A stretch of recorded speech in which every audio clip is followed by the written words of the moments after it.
উত্তাল ধানমন্ডি ৩-২ ভাঙচুর আগুন। আওয়ামী লীগ ও ফ্যাসিবাদ বিরোধী স্লোগানে উত্তাল ধানমন্ডি ৩-২ নম্বর। বিক্ষুব্ধ ছাত্রজনতার ঢল নেমেছে সেখানে। এ সময় বিক্ষোভকারীরা বাড়িটিতে ঢুকে ভাঙচুর করেন।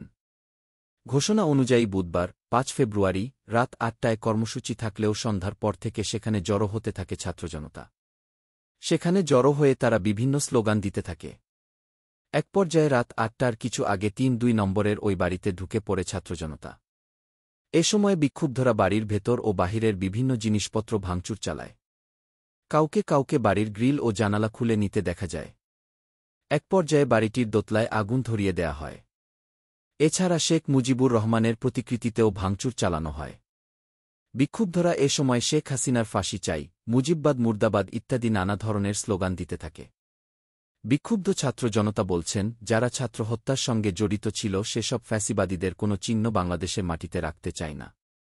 অবিলম্বে শেখ হাসিনাকে দেশে ফেরত এনে তার শাস্তির ব্যবস্থা করতে হবে।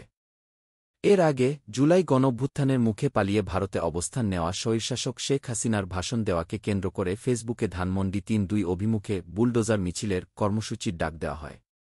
পাশাপাশি মার্চ টু ধানমন্ডি ৩-২ কর্মসূচির ঘোষণাও করা হয়।